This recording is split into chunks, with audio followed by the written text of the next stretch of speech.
of Ceremonies today for the celebration of Dr. Martin Luther King's birthday, sponsored by the Anderson County Ministers Organization, and a presentation by the ROTC Color Guard, Westside High School.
This is always a special event for me to come here. I've been mayor of the city of Anderson for 10 years, and I must say that this is always a special time of the year for me. I reflect on why we're here today in regards to the city of Anderson. The city of Anderson is committed to racial harmony, and we strive to be a leader in that facet of our government.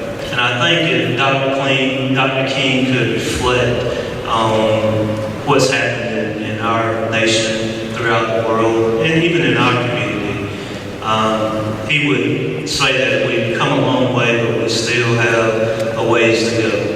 And I think that during these trying times, there is a ray of hope that is on the horizon.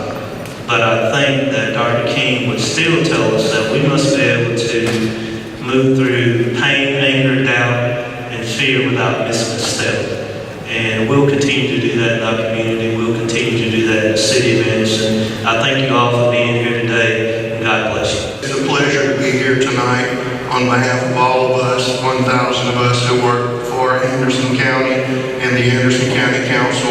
Again, it is a privilege and honor to be asked to be here. We have an exciting program. We welcome our distinguished guests who are with us tonight. But I will just say one thing, and it comes from the President's farewell speech the other night, and I will paraphrase because I don't believe I can speak as well as he does, but I think what he said towards the end is that we have always been better together than apart. And I believe that, and I hold that true. Thank you for allowing me to be here.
The life and legacy of Dr. Martin Luther King Jr., who knew that education was the great equalizer. Many of you in this room who are under the age of 30 may not know that the civil rights movement was led by young people, young leaders, students, many of whom attended UNCF schools, who, as Dr. King said, took the first step in faith. They didn't have to see the whole staircase. They just took that first step. Whether it's going to school, doing well in school, we need leaders like you today.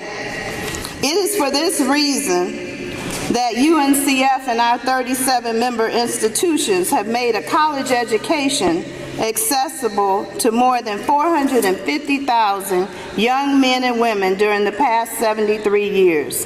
This program is able to help them make it. And the beautiful thing about it, you and I together, one person can't do it, but all of us together, we can make it happen. One of the beautiful things about life is we always have to do our part. And we're going to do our part tonight.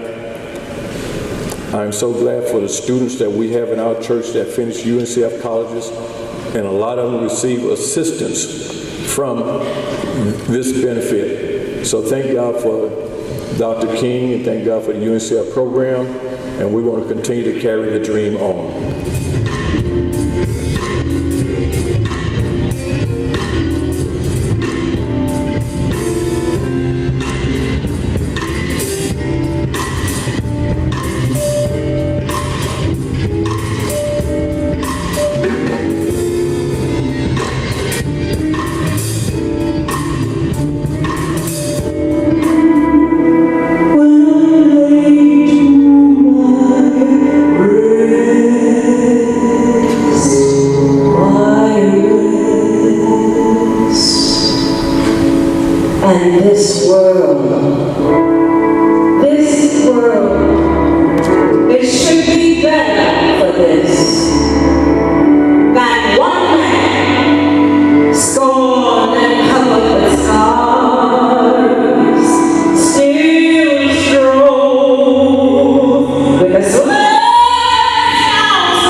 Somebody as I pass along, and if I can cheer somebody with a word or a song, if I can show somebody that he is traveling wrong, that song says, my living, oh my living, it shall not be in vain. Good evening, good evening, good evening. Good evening, good evening, good evening. It is my distinct honor to introduce our speaker for this occasion. She is a friend, a mentor, and an inspiration for women and girls everywhere. I believe that song, If I Can Help Somebody, captures the essence of Judge Penny Brown Reynolds. Ladies and gentlemen, please help me to welcome a sister who is one of a kind. She is brilliant, passionate, committed, charming, spiritual, creative, courageous, strong, focused, kind, and beautiful to boot. Founder and CEO of Judge Penny's Sister Talk.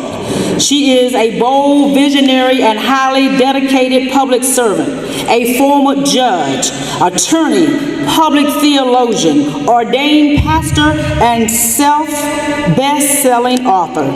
She is unstoppable, and she is unforgettable. I think this is an opportunity to preach like Dr. King would preach. And what Dr. King did was that it wasn't always comfortable when he spoke, but he spoke truth. I am without question a student of Dr. Martin Luther King Jr.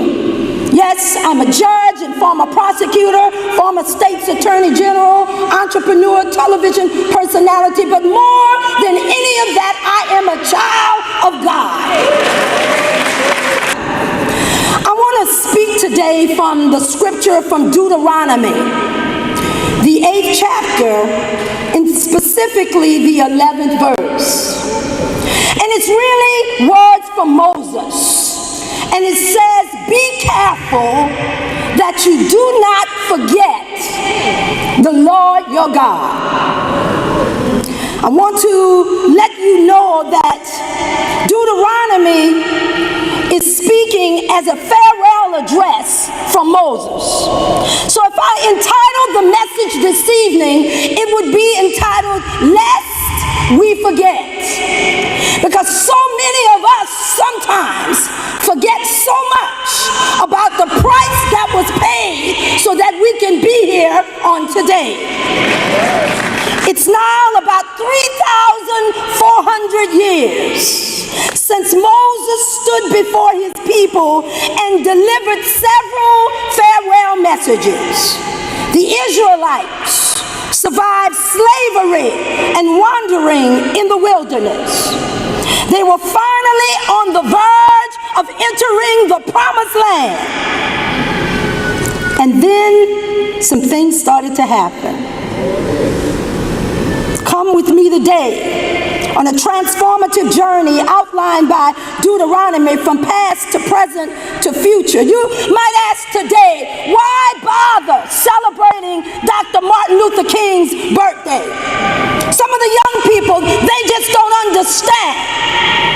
People from other races might ask, why? What's so special about this man that we should have a national holiday? Why should we stop in the madness of everything that's going on in this nation today? What is the big deal about stopping to celebrate Dr. Martin Luther King Jr.'s birthday?